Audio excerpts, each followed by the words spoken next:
Assalamualaikum warahmatullahi wabarakatuh. Alhamdulillahirabbil alamin. Wassalatu wassalamu ala nabiyina Muhammadin wa ala alihi wa sahbihi ajmain.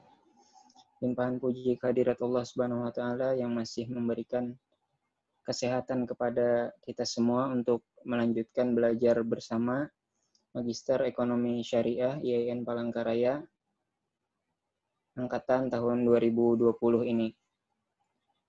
Seperti pertemuan-pertemuan sebelumnya, kita akan kembali melanjutkan untuk mengulang pelajaran studi Al-Quran, kemudian nanti dilanjutkan dengan studi hadis, insya Allah. Pada pertemuan kedua, kita membahas tentang asbabun nuzul, yang mana asbab itu secara bahasa merupakan bentuk jamak dari sababun, yang artinya sendiri sebab. Ya. Dan nuzul artinya turun. Sedangkan konteks yang kita bahas adalah tentang Al-Quran. Jadi asbabun nuzul adalah sebab-sebab diturunkannya ayat-ayat Al-Quran. Di antara contoh-contoh ayat yang ada asbabun nuzulnya itu tentang khamar, kemudian juga ada tentang bulan sabit, kemudian tentang haid juga ada, yang ini ditandai dengan awal surat yas'alunaka an. Ya, jadi Allah Subhanahu wa taala menurunkan ayat tersebut berkenaan dengan pertanyaan para sahabat pada saat itu, atau pertanyaan kaum musyrikin yang bertanya sesuatu kepada Rasulullah SAW. Yas'alunaka 'anil khamri wal maisir. Mereka bertanya kepadamu tentang khamar dan berjudi. Yas'alunaka 'anil ahillah. Mereka bertanya kepadamu tentang bulan sabit. Yas'alunaka 'anil mahid. Mereka bertanya kepadamu tentang wanita yang haid. Ya.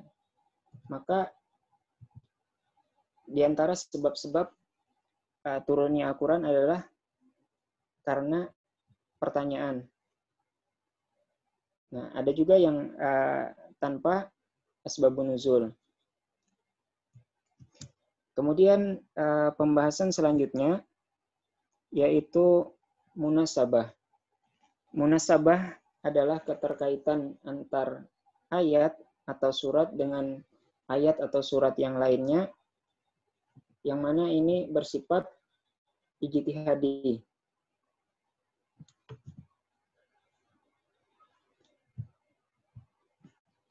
Ya, misalnya setelah surah Al-Alaq yang berbunyi Iqra,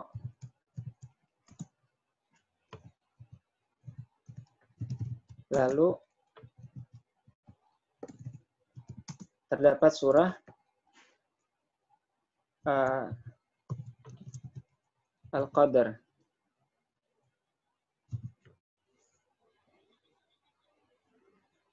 Ya, di surah Al-Alaq Allah Subhanahu wa taala memerintahkan Iqra, bacalah.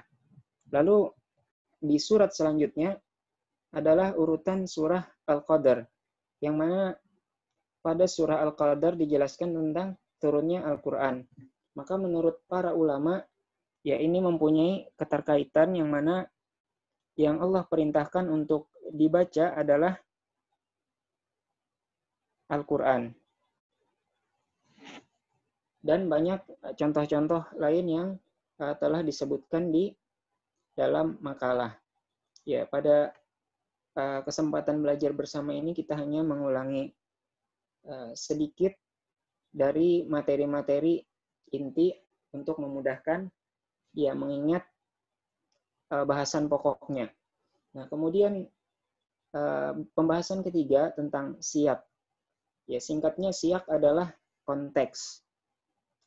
Nah, ini pembahasan siyak ini untuk memahami suatu kata atau ayat di dalam Al-Quran. Nah, contohnya di dalam Al-Quran itu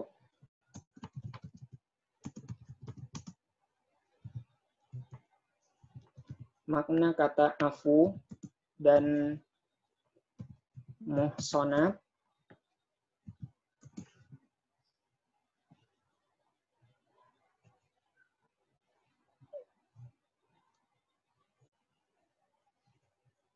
nah, ini dapat diketahui dari ayat. Afu itu ada yang diartikan sebagai maaf. Kemudian dalam ayat lain diartikan sebagai harta yang berlebih. Contohnya pada ayat yas'alunaka madza yunfikun ya qulil afu. Nah, mereka bertanya kepadamu wahai Nabi Muhammad SAW, apakah yang diinfakkan? Katakanlah al-afu, yaitu ya harta yang berlebih.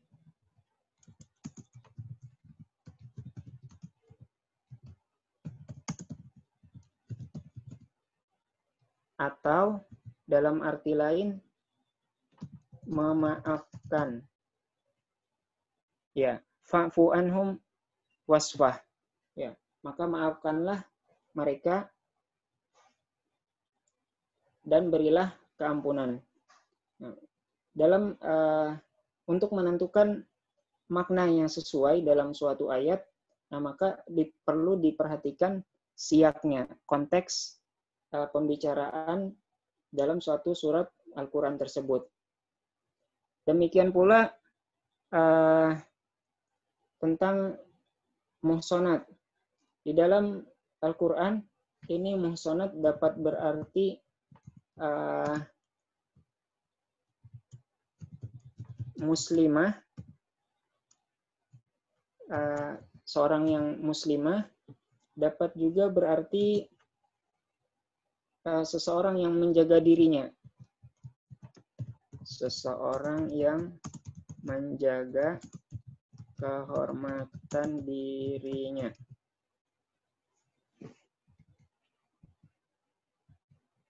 Nah, kemudian beralih ke pembahasan kelompok kedua, yaitu tentang metode-metode tafsir. Ya, ada yang namanya tafsir ijmali. Nah, ini secara bahasa saja sudah cukup jelas. Tafsir ijmali adalah tafsir yang sifatnya membahas secara global atau umum. Jadi tafsir ini tidak terlalu luas dalam menafsirkan suatu kata di dalam Al-Quran, ataupun tidak terlalu luas pembahasan asbabun nuzulnya, ataupun berbagai riwayat yang bertentangan secara bahasa dan lain sebagainya.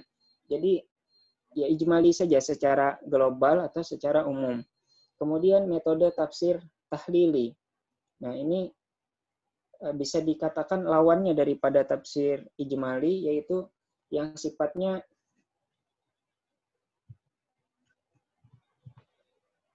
khusus, spesifik, atau analisis.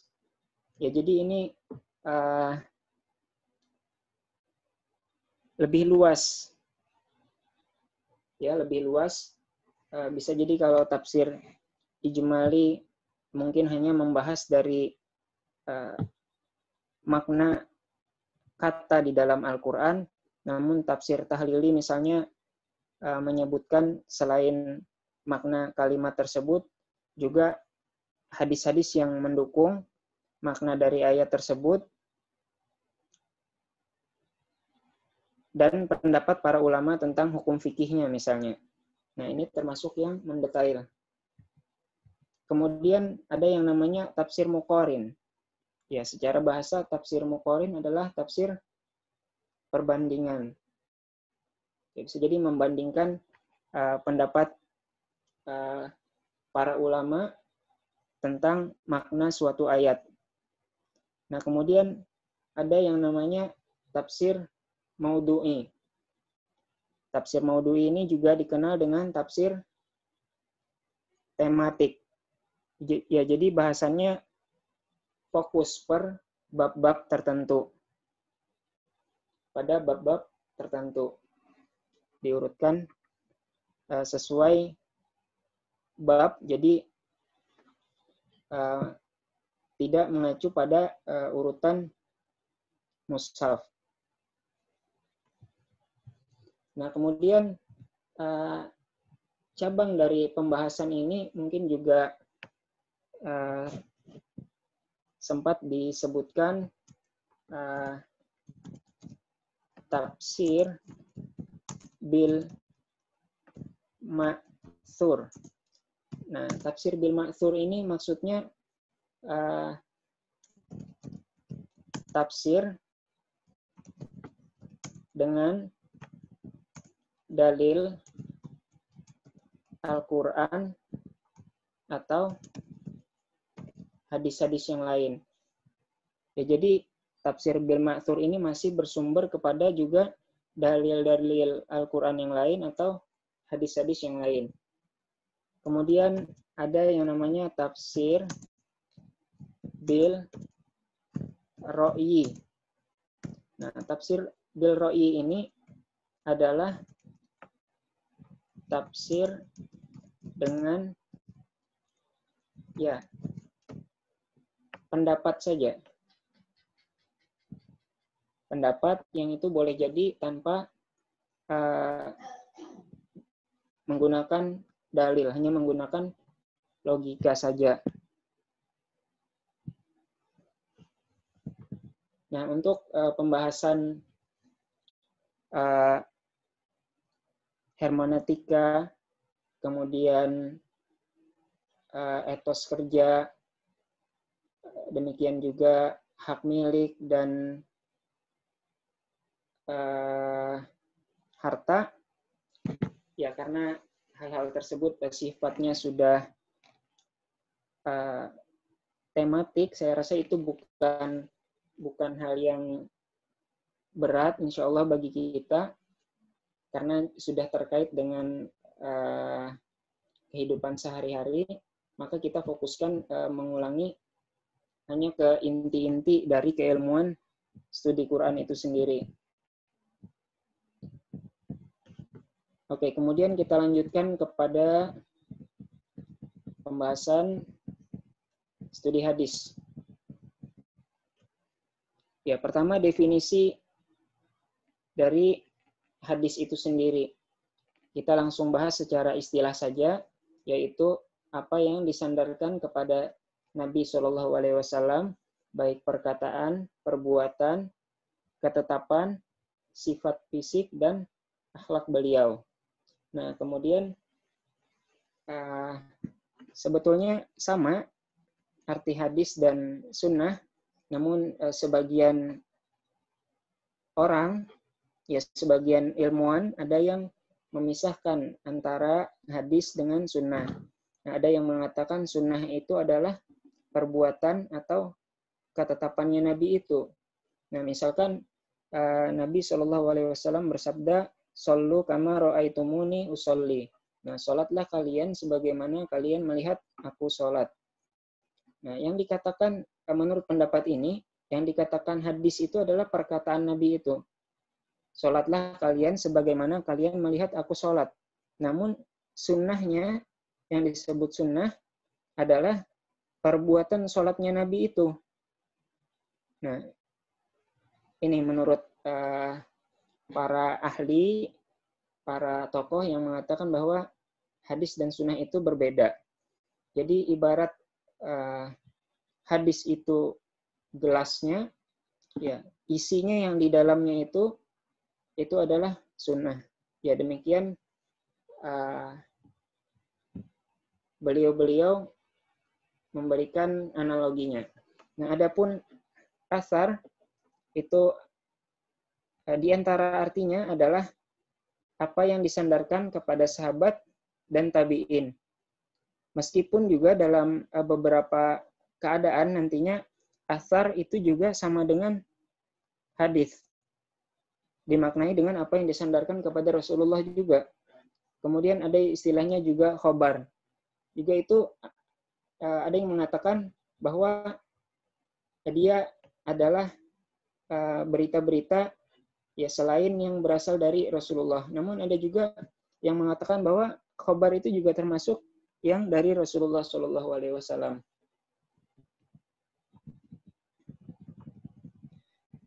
Nah, kemudian berkaitan dengan definisi tadi juga sempat kita bahas definisi dari sahabat, yaitu mereka adalah orang-orang yang bertemu dan beriman kepada Rasulullah Shallallahu Alaihi Wasallam.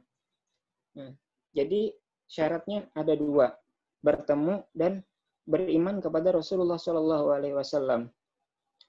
Nah,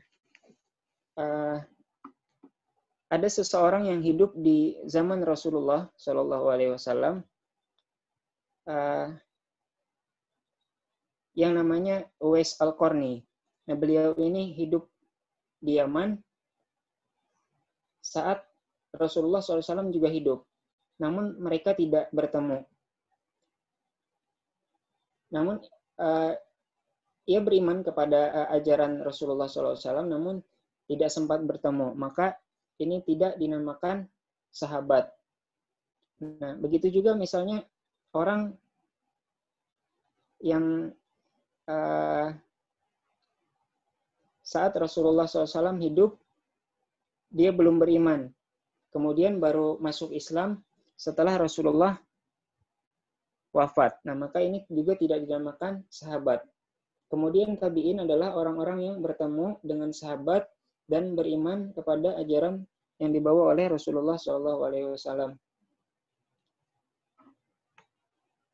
Ya, cukup jelas. Kemudian pembahasan selanjutnya tentang sanad. Sanad adalah silsilah dari para perawi hadis. Ya, silsilah atau rantainya. Ya, jadi ini silsilahnya yang sekian banyak orang itu adalah yang dinamakan sanad. Adapun matan adalah isi dari suatu hadis. Kemudian rawi adalah orang yang menyampaikan hadis tersebut. Nah, kita contohkan dalam hal ini tentu bukan hadis, namun contoh suatu perkataan saja. Nah, misalnya dari Bilal, dari Mas Anas, dari Bu Nurina, dari Pak Citra, bahwa tes TOEFL masih kurang 3 orang. Nah, kemudian ini periwayat perkataannya Ibu Puji Astuti. Nah, dari sini dapat kita lihat bahwa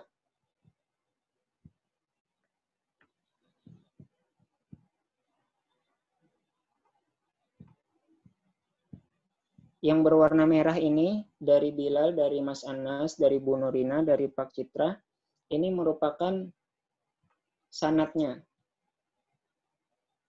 Ya, termasuk juga Ibu Puji Astuti, ya ini merupakan orang-orang yang silsilah atau rantai orang-orang yang menceritakan suatu perkataan, suatu berita. Kemudian matannya, isi dari suatu perkataan itu adalah yang berwarna biru. Tes TOEFL masih kurang 3 orang. Nah, adapun rawi, ya orang yang menyampaikan suatu perkataan itu adalah tiap orang ini dilihat per individunya. Ya, Bilal adalah seorang perawi, kemudian Mas Anas juga seorang perawi, kemudian Bu Nurina juga seorang perawi, Pak Citra juga seorang perawi, dan Ibu Pujiastuti juga seorang perawi. Ya, demikian. Kemudian kedudukan hadis. Yang pertama, kedudukan hadis menurut Al-Quran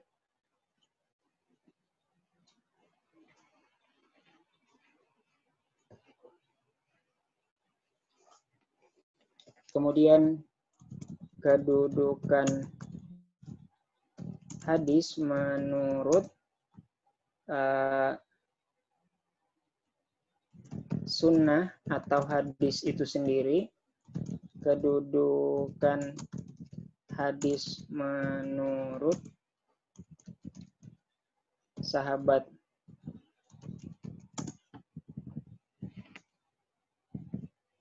ya. Jadi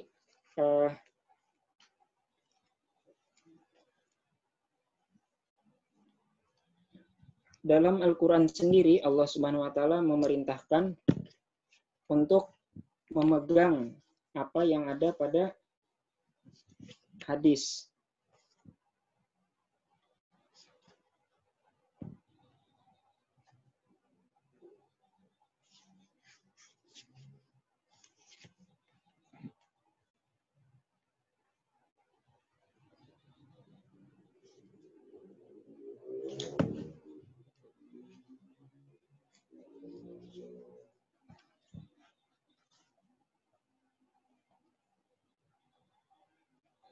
Di antara dalil yang paling kuat adalah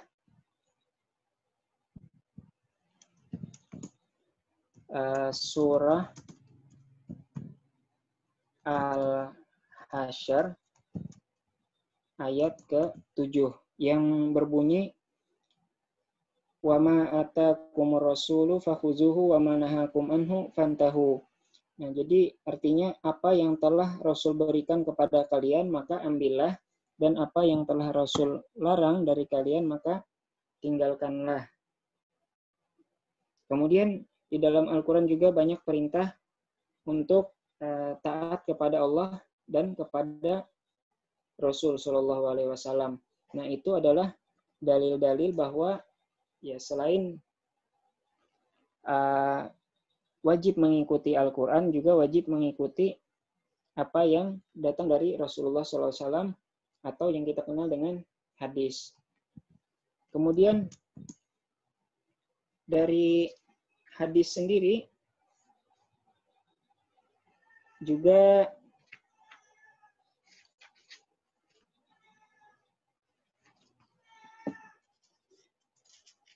terdapat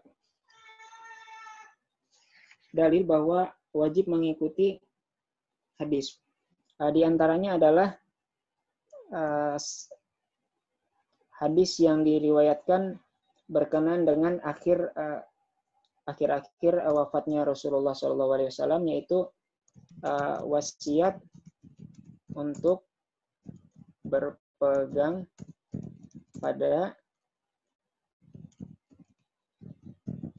kitabullah atau Al-Quran dan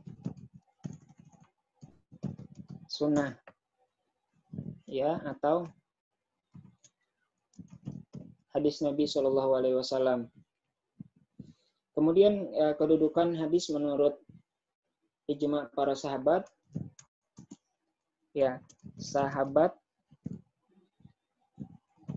para sahabat itu sepakat untuk mengikuti amalan Rasulullah. Ya, jadi para sahabat sendiri di antaranya yang kuat adalah hadis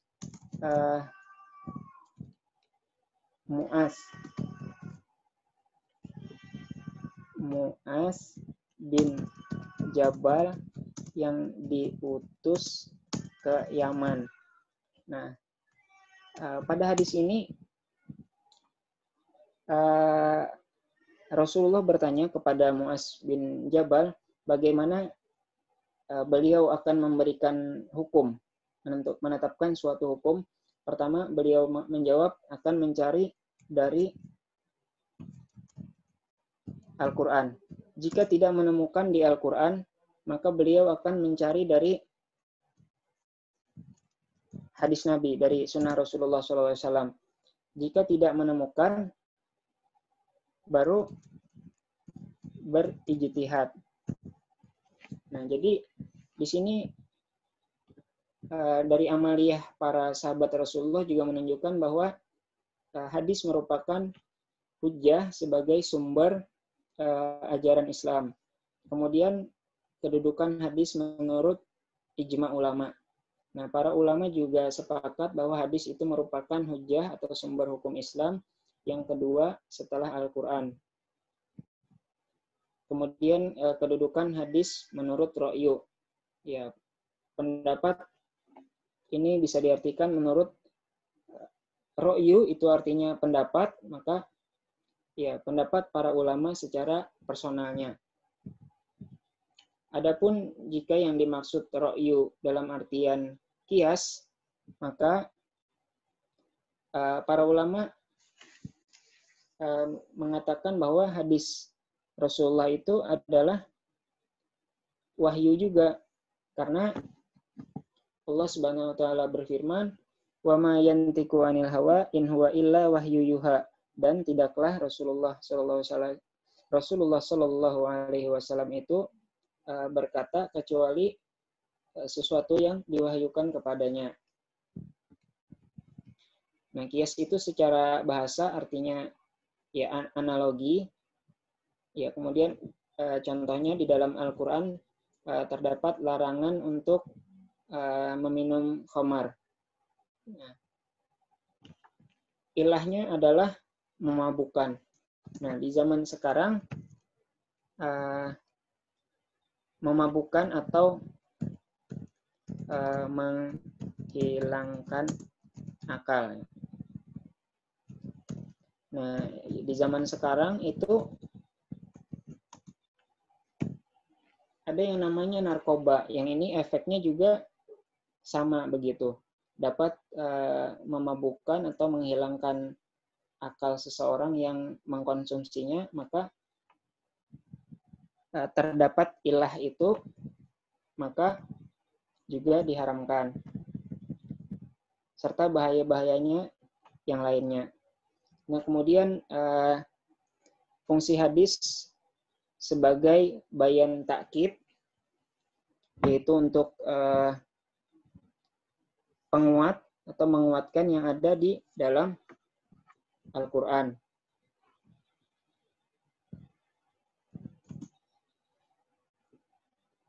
Ya, banyak ini dalam banyak hal, di antaranya tentu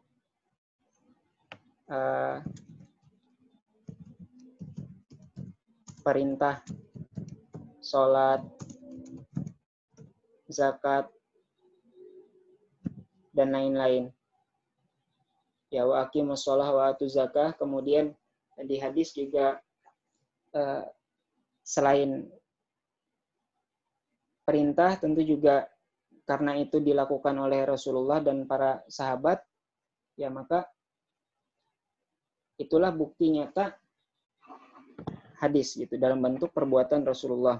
Kemudian fungsi hadis sebagai bayan tafsir, itu menjelas atau menjelaskan yang ada di dalam Al-Quran.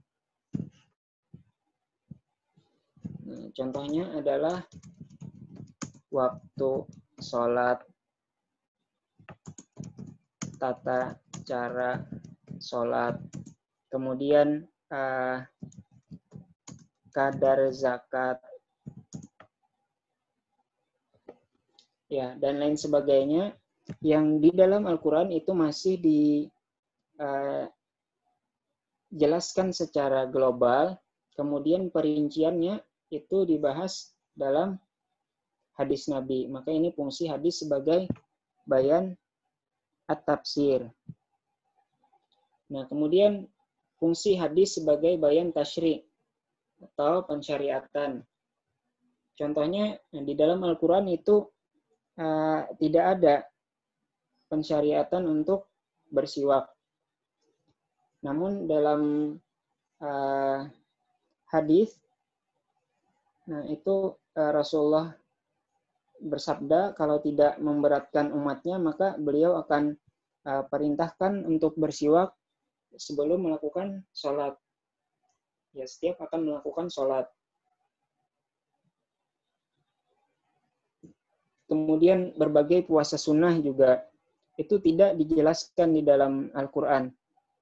Namun Nabi SAW yang menjelaskan adanya puasa Senin Kamis, kemudian Ayyamul Bid, puasa Syawal, dan lain sebagainya. Ini fungsi hadis sebagai bayan at-tasyri'.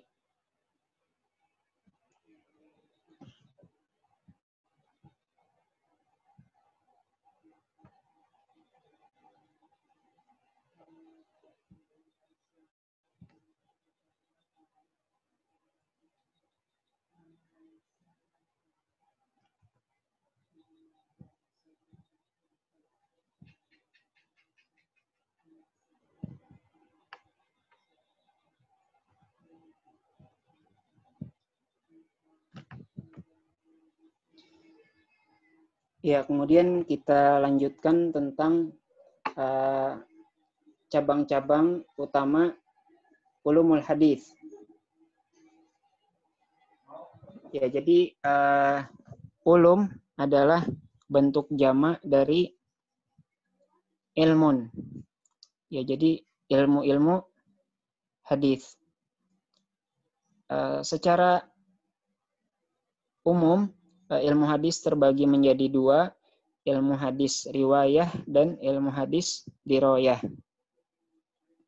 Nah, ilmu hadis riwayah menurut Syekh Utsaimin, beliau mendefinisikan ilmu hadis riwayah itu sebagai ilmu yang membahas tentang apa yang dinukil dari Rasulullah SAW dari perkataan, perbuatan, dan keadaan beliau. Jadi yang dibahas adalah apa yang dinukilkan, bukan cara penukilannya.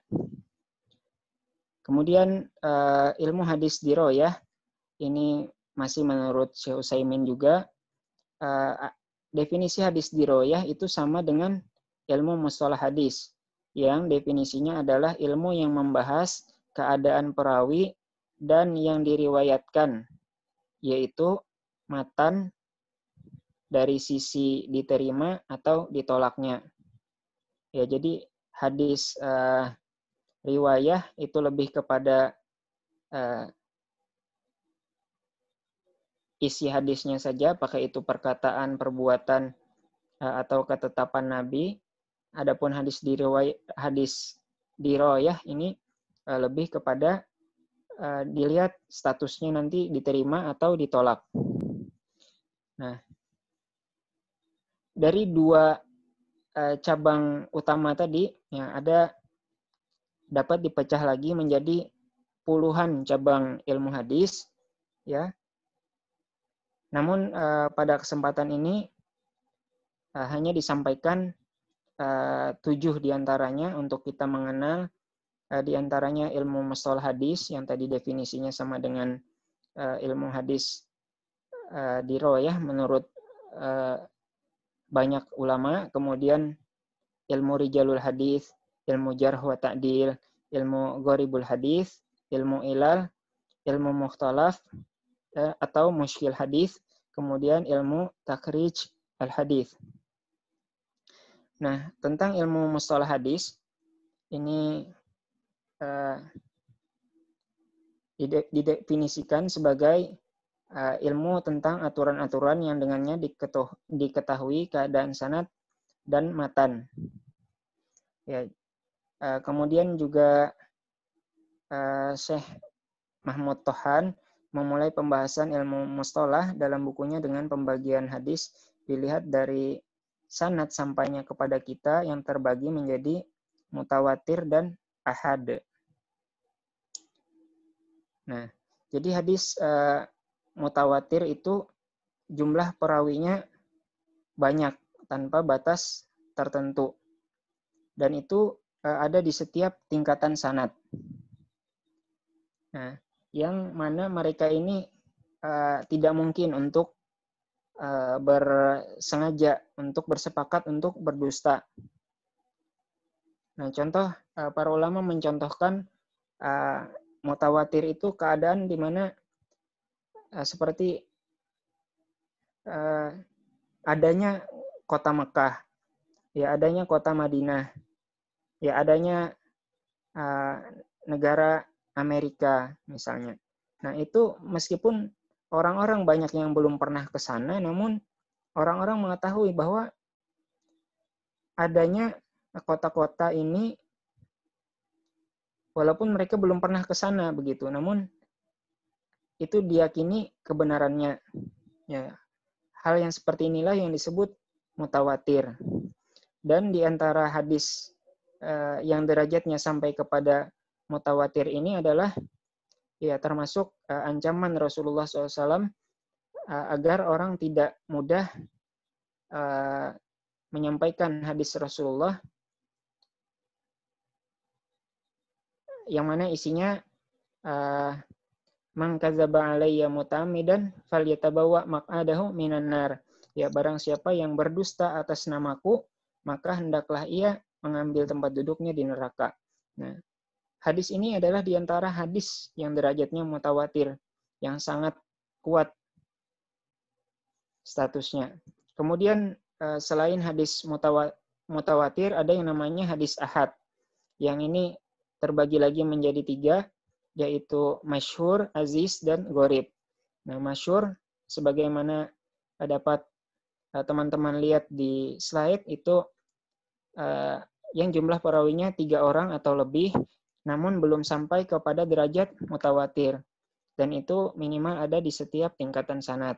Kemudian aziz itu hanya 2 orang saja jumlah perawinya, dan itu minimal ada di setiap tingkatan sanad. Nah, ya, gharib ini jumlah perawinya hanya 1 orang, dan itu jika ada di 1 tingkatan saja, maka sudah disebut gharib. Misalnya ada 3 kurun waktu, 3 level, 3 tingkatan masa. Pada tingkatan sahabat misalnya ada 3 orang. Kemudian pada tingkatan tabi'in ada 2 orang.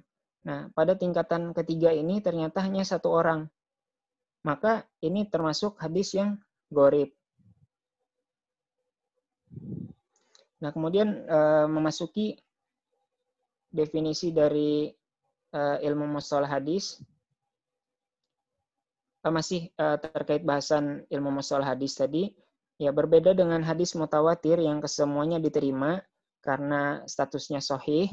Nah, dari ketiga jenis hadis ahad di atas, ada yang makbul, yaitu yang diterima, dan ada pula yang mardud, atau ditolak. Nah, hadis yang diterima itu terdiri dari 4, sahih li zatihi, hasan li zatihi, sahih li ghairihi, hasan li ghairihi. Nah, adapun hadis yang tertolak atau mardud, antara lain itu hadis do'if, hadis maudhu, dan lain-lainnya. Nah, menurut kemudian selanjutnya tentang ilmu rijalul hadis.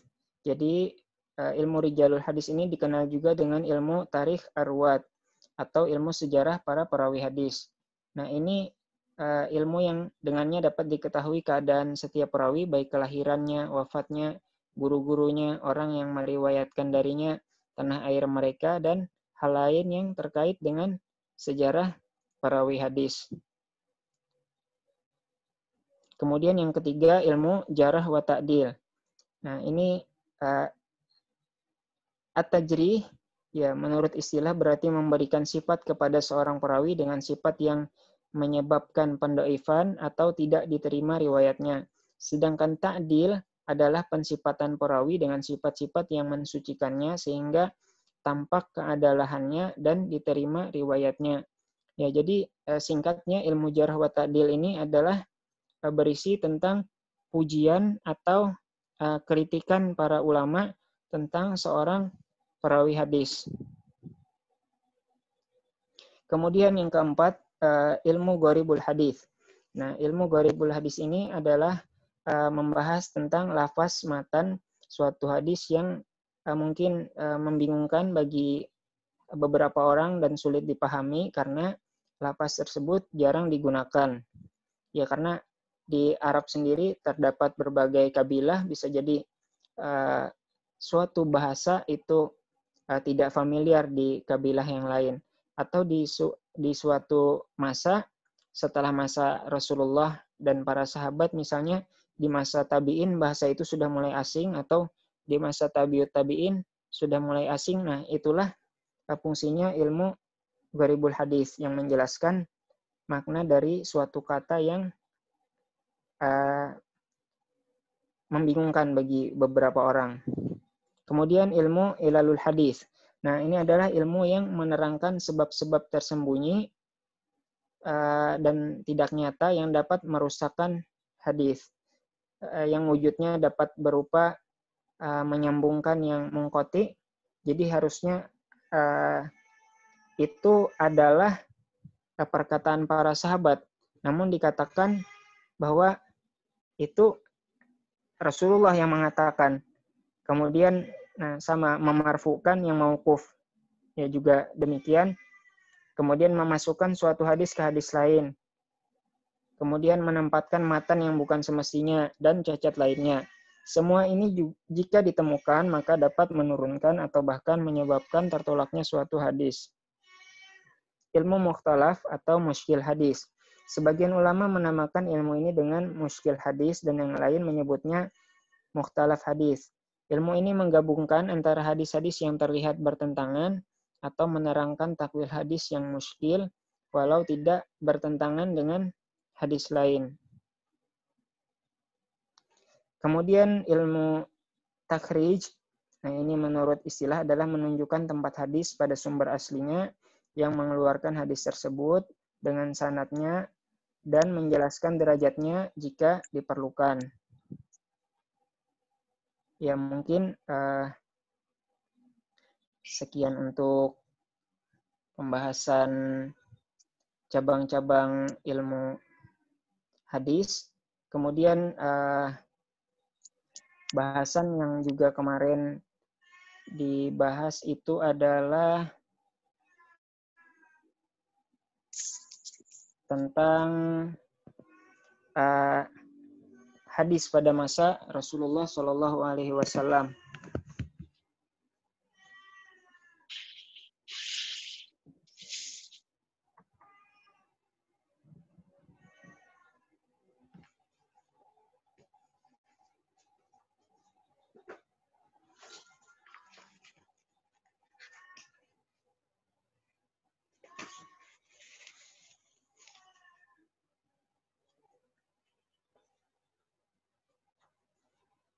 Ya, jadi hadis pada masa Rasulullah Shallallahu Alaihi Wasallam itu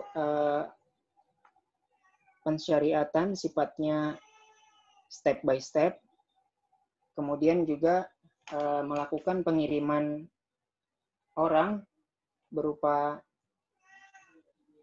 bisa diistilahkan sebagai agen untuk berdakwah ke berbagai wilayah. Ya, contohnya seperti sahabat Mu'az bin Jabal yang diutus ke Yaman, dan beberapa sahabat lain yang diutus menemui kaisar-kaisar atau raja-raja. Kemudian juga ya saya pribadi ingin menambahkan bahwa ya saat hadis pada masa Rasulullah itu sifatnya tadi berfungsi sebagai masih terkait juga dengan pembahasan ilmu hadis sebelumnya, yaitu ini bayan takkid sebagai penguat daripada Al-Quran, kemudian juga sebagai bayan tafsir menjelaskan yang ada pada Al-Quran, kemudian juga bahkan bayan tasyri yang mensyariatkan sesuatu yang itu tidak ada di dalam Al-Quran. Itu diantara fungsi hadis saat di zaman Rasulullah dan para sahabat. Kemudian juga hadis pada masa Rasulullah dan para sahabat itu masih terjadi nasikh dan mansukh. Ya, nasikh ini adalah yang menghapus,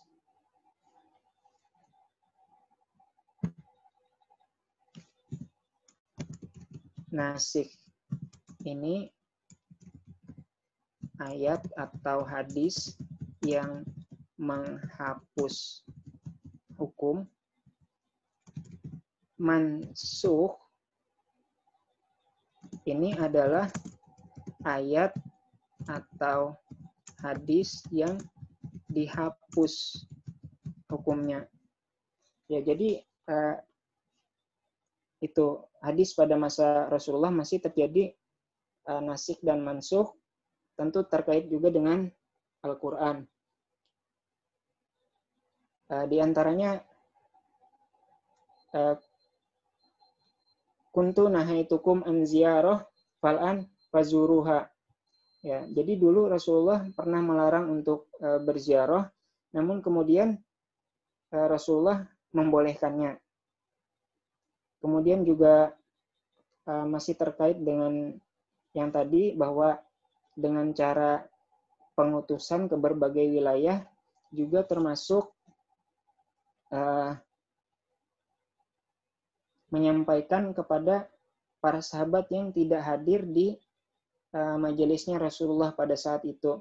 Nah, ada para sahabat yang bergantian dengan tetangganya untuk hadir ke majelisnya Rasulullah. Jadi dalam suatu hari salah seorang sahabat menghadiri majelis Rasulullah, temannya, tetangganya ini berdagang. Kemudian di hari lain bergantian. Sahabat yang satu berdagang, sahabat yang satunya lagi menghadiri majelisnya Rasulullah. Ya, demikian pengulangan pelajaran kita tentang studi Al-Quran dan hadis.